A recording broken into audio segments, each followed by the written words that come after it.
اسلام کی سب سے بڑی خوبی پتہ ہے کیا ہے؟ اس وقت دنیا کا سب سے بڑا مسئلہ ڈپریشن ہے، جس کا کسی کے پاس علاج نہیں ہے۔ اسلام اس کا علاج بھی کر رہا ہے۔ اسلام کہہ رہا ہے میرے پاس اس کا حل ہے۔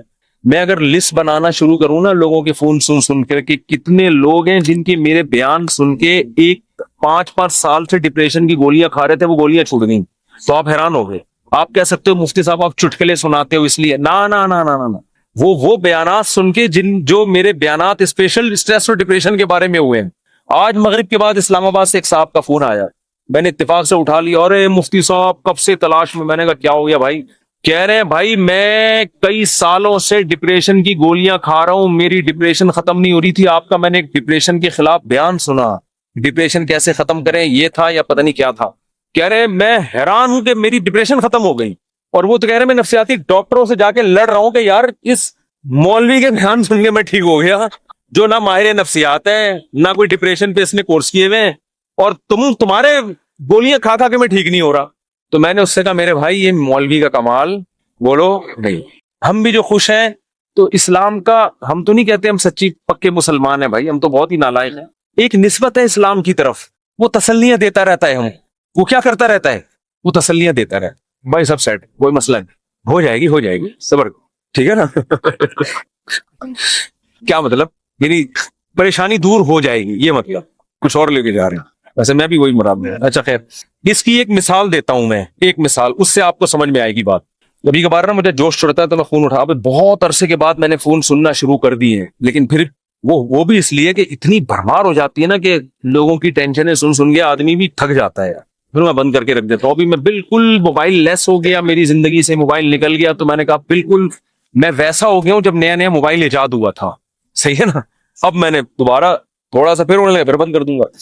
تو میں نے فون سنا تو کسی نے مجھے کال کر کے بتایا، ایک خاتون نے کہا کہ میرے ایک بچے اب بیمار پیدا ہوا معذور، دوسرا بھی اب مجھے دوبارہ ولادت ہونے والی ہے، میں اتنی ٹینشن میں ہوں کہ تیسرا معذور بچہ پیدا ہوں، اور ٹینشن سے میری حالت ایسی ہو گئی، میں گولیاں کھا رہی ہوں، یوں کر رہی ہوں، اور میں جناب وظیفے پڑھ رہی ہوں۔ اور پھر مجھے کہنے لگی میں نے رات کو اتنا لمبا وظیفہ پڑھ کے جب میں سوئی تو مجھے خواب آئے۔ میں نے کہا میں نے بہت سن لی، اب آپ خاموش ہو جائیں۔ وہ کہنے لگی میں رات کو سوئی، میں نے یہ والا وظیفہ ہے، مجھے ایک عامل نے بتایا، بزرگ نے بتایا یہ ہوا ہے، تو میں نے یہ والا وظیفہ، میں خواب، تو جیسے ہی خواب پہ پہنچی میں نے کہا اسٹاپ، میں نے کہا مجھے خواب نہ سنائے، آپ خوابوں کی دنیا سے باہر نکلیں۔ کہہ رہی مجھے کوئی وظیفہ بتا دیں۔ میں نے کہا میں آپ کو وظیفہ بالکل بھی نہیں بتاؤں، کیونکہ آپ کو یہ والا وظیفہ پڑھنے سے یہ والا خواب آ رہا ہے، دوسرے والے وظیفے سے دوسرا والا۔ جو آدمی پڑھ کے جب تھکاوٹ تو عجیب پھر خواب تو آتے ہیں۔ میں نے کہا محترمہ آپ کا علاج صرف ایک چیز میں ہے، آپ نے یہ کیوں فرض کر لیا کہ معذور بچہ مجھے کسی قیمت پہ نہیں چاہیے؟ یہ سوچ غلط ہے، آپ خدا سے لڑ رہی ہو۔ سمجھ میں آ رہی ہے بات؟ اس دنیا میں آپ کی مرضی بولو نہیں، اس میں خدا کی چلے، خدا کی مرضی پہ راضی ہو جاؤ، دعا مانگو، کوئی وظیفے نہیں پڑھو، دماغ خراب، خواب آ رہے ہیں جو چھوڑ دیں ان کو، حقائق کی دنیا میں آؤ، دعا مانگو، اے اللہ مجھے نیک صالح اولاد دے، گڑ گڑاؤ اللہ کے ساتھ، اور اے اللہ مجھے صحت مند اولاد دے، مجھے آزمائش میں نہ ڈال، دعا گڑ گڑا کے مانگو، لیکن دل میں یہ رکھو میرا کام تھا مانگنا، ہوگا وہی جو اس کی بولو مرضی، اور جو ہوگا میرے حق میں بہتر ہو، میرا خدا میرے ساتھ غلط۔ میں نے کہا یہ ذہنی طور پر تیار ہو جاؤ کہ تیسرا بھی معذور ہو سکتا ہے، یہ کیا میری تو زندگی ایسی۔ میں نے کہا بھائی یہ زندگی کے لیے ہم پیدا ہی نہیں ہوئے ہیں، اصل ہماری کیا ہے؟ وَإِنَّ الدَّارَ الْآخِرَةَ لَهِيَ الْحَيَوَانُ، قرآن کہہ رہے ہیں اصل آخرت ہے، یہ دنیا تو مسافر خانہ ہے، وہ لانڈی جا رہے ہو، لٹک کے سفر کر رہے ہو، جگہ نہیں مل رہی، فون کر رہا ہے، W11 میں لٹک کے جا رہا ہے نا، W11 لانڈی جاتی ہے، کہاں جا رہی ہے آج کل؟ ٹاور تو جاتی ہے، اس سے آگے نہیں جا رہی، کیا فائدہ W11 ہم فضائل سن ایسا نباز سے آپ W11 میں بیٹھے، جگہ نہیں ملی، لٹک کے جا رہے ہیں آپ، گانوں کی آواز آپ کو کھڑکی سے ہوتی ہوئی آ رہی ہے، W11 میں تو لوگ گانے سننے کے لیے بیٹھتے ہیں، آپ کو مزہ ہی نہیں آ رہا، اور پھر پاؤں میں کھڑے ہوئے آپ، اب آپ ادھر فون کر رہے ہیں، مفتی صاحب کوئی وظیفہ بتا دیں سیٹ مل جائے۔ میں کیا بولوں گا؟ ابے بھائی ٹاور اتر جائے گی گاڑی، صبر کر لے تھوڑا سا، جو بیٹھے ہوئے وہ بھی ٹاور پہ اتریں گے، تیرا باپ بھی ٹاور پہ اترے گا، تمیز سے اگر سمجھ میں نہیں آئے گی یہ بولوں گا نا، اتر جائے گا ٹاور پہ، صبر کر لے۔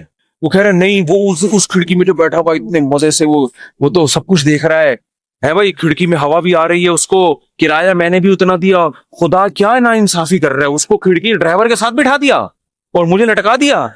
خدا کہے گا بھائی وہ جو وہاں بیٹھا ہوا ہے نا، تو پھر بھی 2 منٹ میں آرام سے اتر کے چلا جائے گا، وہ جو وہاں گھسا ہوا ہے اس کو نکلتے 2 دفعہ جیب کٹے گی اس کی،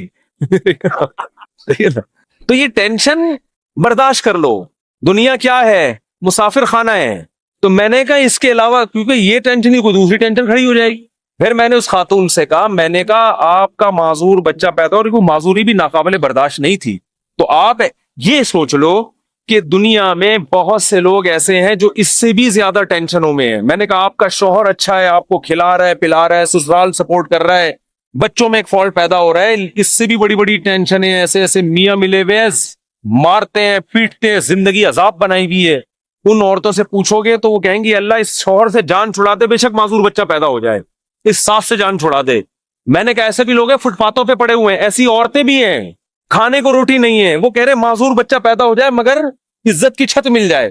آپ کو عزت سے چھت ملی ہوئی ہے, سسرال میں عزت ملی ہوئی ہے, شوہر شریف ہے, شوہر کھلا رہا ہے پلا رہا ہے, ایک ٹینشن ہے. اور یہ ٹینشن بھی اللہ کیا کہہ رہا ہے, میں نے ان کو حدیث سنائی, من سخط فلہ الرضا, نبی نے فرمایا جب اللہ کسی مشکل میں ڈالے فلہ السخط, تو جو اللہ سے ناراض ہو گیا نا اللہ بھی اس سے ناراض, اور جو اللہ سے راضی رہا اللہ بھی اس سے راضی رہے گا, اللہ کی رضا ملے گی بھائی. ایک صحابیہ نبی کی خدمت میں آئی, عرض کیا یا رسول اللہ مجھے دورہ پڑتا ہے, کوئی مرگی کا یا کوئی آصف کا دورہ تھا کیا تھا, میں جسم کے کپڑے پھاڑ دیتی ہوں, بالکل ایسے ہو جاتی ہوں اور میری طبیعت بہت خراب ہو جاتی ہے, آپ اللہ سے دعا کریں میری یہ بیماری ٹھیک ہو جائے. تو نبی نے کیا فرمایا, فرمایا ٹھیک ہے میں اللہ سے دعا کروں گا تمہاری بیماری ٹھیک ہو جائے گی, لیکن پھر جنت کی گارنٹی نہیں, پھر جنت کی گارنٹی نہیں ہے. عمل ہے, اچھا عمل ہوا تو جنت, میزان کا ترازو بھاری ہو گیا, نہیں ہوا تو کیا جہنم. لیکن اگر تم اس بیماری پہ صبر کرو اور اس اللہ کی تقدیر پہ راضی ہو جاؤ, جنت کی گارنٹی. کیونکہ اس صبر پہ جو تمہیں اجر ملے گا نا وہ اتنا بھاری ہوگا کہ اگر زندگی میں کچھ گناہ ہوئے بھی تو یہ نیکی ان گناہوں کو کیا کرے گی, کھا جائے. پھر جنت کی گارنٹی ہے. ان صحابیوں نے عرض کیا یا رسول اللہ جنت کی گارنٹی چاہیے, بے شک یہ بیماری ختم نہ. بات آ رہی ہے سمجھ. اب اس خاتون کو ڈپریشن کیا ہو گئی, یعنی جو صحابیاں تھیں ان کو ڈپریشن ختم, بس اس بیماری کو اسی میں گزارا کرنا ہے, اسی میں گزارا. اور جب انسان صبر کی ٹھان لیتا ہے تو قرآن کہتا ہے کہ اللہ کی طرف سے تسلیاں ملتی ہیں, تھپکیاں ملتی رہتی ہیں, اللہ بھی اس کا ہاتھ تھامتے ہیں. جیسے قرآن میں آتا ہے وَرَبَطْنَا عَلَىٰ قَلْبِهَا لولا ربطنا, کیا ہے, ان کا عادت لتبدی بھی لولا ربطنا علی قلبها. حضرت موسیٰ کی ماں نے جب اپنے بچے کو, بس یہ آخری بات کر کے بیان ختم کرتا ہوں, اپنے بچے کو صندوق میں ڈالا نا اللہ کے حکم پہ, تو قرآن کہہ رہا ہے موسیٰ کی ماں کا دل صبر سے کیا ہو گیا, خالی. لیکن اللہ کا حکم تھا اس کو صندوق میں ڈالو. اب ماں کیسے ڈالے بھائی اپنے ہاتھ سے, اور وہ بھی دریا کے حوالے. اور قرآن کہہ رہا ہے وہ صندوق گیا کہاں, فرعون کے گھر میں. موسیٰ علیہ السلام کی ماں کو اطلاع دے دی ان کی بیٹی نے, تو فرعون نے اٹھا لیا. قرآن کہہ رہے کیونکہ اب اللہ کے حکم پر سب کچھ ہو رہا ہے. قرآن کہہ رہے ہم نے موسیٰ کے ماں کا دل کو تھام لیا, رسیوں سے باندھ دیا, جو لفظی ترجمہ ہوگا باندھ دیا کہ یہ بے صبری نہ ہو جائے. ان کا عادت لتبدی بھی لولا ربطنا علی قلبها. قرآن کہتا ہے موسیٰ کی ماں ایسی بے صبری ہوئی کہ قریب تھا کہ جا کے فرعون کو بتا دیتی کہ میرا بچہ ہے مجھے دے واپس, جذبات میں آ جاتی. لیکن قرآن کہہ رہا ہے ہم نے موسیٰ کی ماں کے دل کو تھام لیا. کیوں, اللہ کے حکم پر عمل کیا نا, تو کچھ موسیٰ کی ماں نے کیا, جو نہیں ہو پا رہا تھا وہ کس نے کر دیا, اللہ نے. تو آپ مشکلات میں جب صبر کی کوشش کرو گے, جتنی کوشش آپ کر سکتے ہو کرو, باقی کون ہمت دے دے گا, اللہ. ہم سب کو اللہ سے دعا مانگنی چاہیے, اللہ مشکلات سے بچا, ہم صبر کرنے والے لوگ نہیں ہیں, ہم تو نالائق ہیں. ہم اللہ سے خوشیاں مانگتے ہیں, عافیت مانگتے ہیں, لیکن اللہ نہ کرے کوئی مشکل آ گئی, واویلا نہیں کرنا بھائی, یہی اسی میں بہتری ہے, اسی میں فائدہ ہوگا. تو میں نے اس خاتون سے کہا کہ اللہ کہتا ہے کہ اس ٹینشن میں صبر کرو تو کیا ہوگا, اللہ راضی ہو جائے, اس کا بہت اجر دے گا. میں نے کہا آپ کل بوڑھی ہو کے آپ نے مر جانا ہے, اگر آپ کے 3 بچے بالکل صحت مند پیدا ہوتے ہیں بھائی, تو کیا مرنے کے بعد یہ قبر میں ساتھ جائیں گے؟ قبر میں بچہ نہیں جائے گا. معذور بچوں پہ جو آپ نے صبر کیا, یہ صبر کہاں جائے گا, قبر میں ساتھ جائے. صحت مند بچے ہوں, صبر کا موقع نہیں مل رہا, تو بچے تھوڑی جائیں گے قبر میں ساتھ. لیکن معذور بچے ہوں, آپ نے صبر کیا, تو وہ صبر قبر میں آپ کے ساتھ جائے گا. تو پھر انہوں نے ایک اور سوال کیا جو میں آپ لوگوں کو بتانا چاہتا ہوں. انہوں نے کہا لوگ مجھے کہتے ہیں کہ تم کوئی منحوس ہو, معاذ اللہ نحوست ہے, تمہارے اندر کوئی گناہ ہوا ہے جس کی سزا تمہیں مل رہی ہے, معذور بچے پیدا ہو رہے ہیں. یہ لوگ بڑے تانے دیتے ہیں نا, بچے نہیں ہو رہے تو اس سے کوئی گناہ ہوا ہے, کوئی بیمار ہو گیا, فالج ہو گیا. دیکھا ہم تو کہتے تھے بندہ ہی ٹھیک نہیں ہے. میں نے ان سے کہا, میں نے کہا یہ بات لوگوں کی غلط ہے, اس کو نہ سنیں. ہاں توبہ استغفار تو ہر ایک کو کرنا چاہیے اپنا, اگر کوئی گناہ ہوا ہے تو اللہ سے توبہ کرے, معاف ہو جائے گا وہ. لیکن میں نے کہا قرآن میں کیا کہتا ہے، اَيَحْسَبُونَ أَنَّمَا نُمِدُّهُم بِهِ مِن مَّالٍ وَبَنِينَ نُسَارِعُ لَهُمْ فِي الْخَيْرَاتِ بَل لَّا يَشْعُرُونَ۔ نبی کے مقابلے میں جو بڑے بڑے کفار سردار تھے نا، جو نبی کی ایک نہیں مانتے تھے، ان کو قرآن نے کہا کہ کیا یہ سمجھتے ہیں کہ ہم نے جو ان کو مال اور کثرت سے صحت مند بیٹے دیے تو کیا ہم ان سے خوش ہیں؟ فرمایا نا نا نا، ہم سے خوش نہیں ہیں، ان کو پتہ نہیں ہے ہم ان کو دنیا میں نوازنا چاہتے ہیں تاکہ آخرت میں ان کا ہمارے پاس کوئی حصہ نہ رہے۔ اور نبی کو وہ تانا دیتے تھے کہ تم آپ کا بیٹا نہیں ہے بھائی، نبی کو تانا دیتے تھے آپ کا بیٹا نہیں ہے کوئی، اور خود 10 11 بیٹے لے کے گھومتے تھے۔ میں نے کہا اگر یہ بیٹے کثرت سے ہونا اور صحت مند ہونا اس کی دلیل ہے کہ اللہ خوش ہے، اس کا مطلب اللہ ابو جہل سے بہت زیادہ خوش تھا، صحیح ہے نا؟ عتبہ ابن ولید سے اللہ بہت زیادہ خوش تھا، یہ خوشی کی دلیل نہیں۔ اس کا مطلب اللہ ہمارے سابق صدر تو ولی اللہ تھے، پھر تو ہمارے سابق صدر 5 سال کامیاب حکومت کر کے گئے ہیں، جو نہ ایوب خان کر سکا اور نہ کوئی اور تاریخ میں کوئی ہمارا سیاستدان جو اتنی محنت کے بعد اوپر تک پہنچا وہ بھی نہیں کر سکتا۔ 5 سال کامیاب ہوئے تو کیا اس کی علامت ہے کہ اللہ کے ولی ہیں؟ وہ ہے نہیں ہے تو اللہ ہی بہتر جانے، لیکن یہ اس کی علامت نہیں ہے۔ بہرحال تو بھائی یہ آزمائش ہے، صبر کرنا ہے۔ تو یہ تو اسلام ہی بتا رہے، اسلام کے علاوہ نفسیاتی ڈاکٹروں کے پاس تو اس کے علاج نہیں۔ اگر کوئی اچھا ڈاکٹر ہوگا تو وہ بھی قرآن و سنت ہی کا حوالہ دے گا آپ کو۔ دماغی بیماری ہے بھائی، گولیوں سے تھوڑی بہت کور ہو جائے گی، بچھڑا ہوئے محبوب کا غم گولیوں سے ہلکا ہو جائے گا ہلکا۔ ایک آدمی کی شادی نہیں ہوئی جہاں وہ چاہ رہا تھا، وہ بھاگ گئی، ڈاکٹر ٹینشن کی گولیاں دے کے سلا دے گا، وہ جب اٹھے گا تھوڑے دن تک سیٹ رہے گا، اس کے بعد پھر یاد آئے گی۔ گولی کو کیا پتا کہ اس کے ساتھ اصل مسئلہ ہے کیا؟ گولی کو کیا پتا اس کے ساتھ اصل مسئلہ؟ گولی کو تھوڑی پتا۔ وہ ٹینشن کی گولی تو سلا دے گی، تھوڑے کیمیکل اوپر نیچے کر دے گی، اس سے تھوڑا سا ریلیکس ہو جائیں گے آپ۔ پھر جب خیال آئے گا یار وہ پھر آئے گی تو پھر وہ ڈاکٹر پھر سلا دے گا آپ کو ٹیکا لگا کے۔ ڈاکٹر بیچارہ وہ اپنی لحاظ سے صحیح کر رہا ہے، وہ کہہ رہا ہے میرے پاس تو یہ آپشن ہے، میری جب بھاگی تھی تو میں نے بھی یہی کیا تھا۔ یہی کہہ رہا ہے، یہ حل نہیں ہے۔ دماغ میں ٹینشن سے جو بیماری پیدا ہوئی ہے تو اس کا علاج کیا ہے بھائی؟ ٹینشن سے تو نکلو پہلے۔ آپ کو اچار کھانے سے گلا خراب ہوا تو اب گلا ٹھیک جب تک نہیں ہوگا جب تک پہلے اچار کھانا چھوڑو گے نہیں۔ وہ کھا رہے ہو آپ اور پھر غرارے بھی کر رہے ہو، گلا تو عجیب کنفیوز ہو جائے گا، یار ہو کیا رہا ہے میرے ساتھ۔ اس ٹینشن سے تو یہی حل ہے۔ اب یا تو ٹینشن کا حل یہ کہ وہ بھاگی بھی واپس لے آؤ، وہ ڈاکٹر کے بس میں ہوتا نہیں، یا اس کے ابا مان جائیں، وہ کسی کے بس میں نہیں ہوتا۔ تو پھر یہی ہے بھائی، دنیا مسافر خانہ ہے، وہی تو ویسے بھی بڈھے ہو جانے تھے۔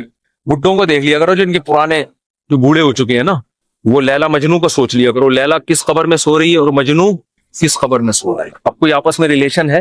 کوئی پتھر سے نہ مارے میرے دیوانے کو، بم کا زمانہ ہے اڑا دو سالے کو، کوئی ہے ایسا ریلیشن آپس میں؟ کچھ بھی نہیں ہے، سب فینش۔ ڈپریشن کا علاج تو اسلام کے علاوہ کسی کے پاس آخرت ہے بھائی۔ اسی آخرت کے تصور نے حضرت جابر بن عبداللہ تھے یا معاذ بن جبل تھے، موت کے وقت آنسو نکال دیے ان کی آنکھوں سے۔ لوگوں نے کہا مر رہے ہیں اس لیے دنیا سے جانے کا غم میں، فرمایا نہیں نہیں نہیں نہیں نہیں، دنیا میں جو اللہ کے لیے ٹینشنیں اٹھاتا تھا ان ٹینشنوں کے ختم ہونے کا غم ہے۔ دیکھو ٹینشن میں آدمی خودکشی کرتا ہے اور خوش ہوتا ہے ٹینشنیں ختم۔ صحابی موت کے وقت غم زدہ ہیں کہ ٹینشنیں ختم ہو رہی ہیں۔ عجیب بات ہے کہ نہیں ہے؟ کیوں؟ وہ تو کہہ رہے ہیں اب تو بدلے کا وقت ہے، اب تو جنت ہے۔ وہ ٹینشن ہے جو اللہ کے لیے وہ جنت میں تو ملیں گی نہیں۔ کسی نے پوچھا کیا ٹینشن؟ کہا کہ شدید گرمی میں روزے رکھتا تھا، بھوک پیاس اللہ کے لیے برداشت کرتا تھا، اس بھوک اور پیاس کی ٹینشن میں جو ایک سکون ملتا تھا کہ میرا رب مجھے دیکھ رہا ہے۔ افطاری میں جب شدید بھوکے پیاسے ہوتے ہیں، مجھے تو بڑا اچھا لگتا ہے جب گرمیوں کے روزے، اب تو کم گرمیاں ہو گئی، بچپن میں جو ہم چھوٹے تھے نا اس وقت گرمیوں کے روزے تھے بہت شدید۔ اب تو اے سی آ گئے گھروں میں، سہولتیں ہو گئی، اس وقت بہت کم ہوتی تھی۔ ہم تو چھوٹے بہت کم عمری میں ہم نے روزے شروع کر دیے تھے۔ ہمیں یاد ہے اس وقت شدید گرمی میں کراچی کی جون کے روزے ہم اسکول میں رکھ کے آتے تھے تو نا شدید پیاس سے ڈھال ہوتے تھے۔ 1 یا 2 بجے کا ٹائم ہوتا تھا، پھر ہم نکل جاتے تھے محلے میں، تھڑے نہیں ہوتے، پیپل کا درخت تھا اس کے نیچے ایک تھڑا تھا، 2-4 درخت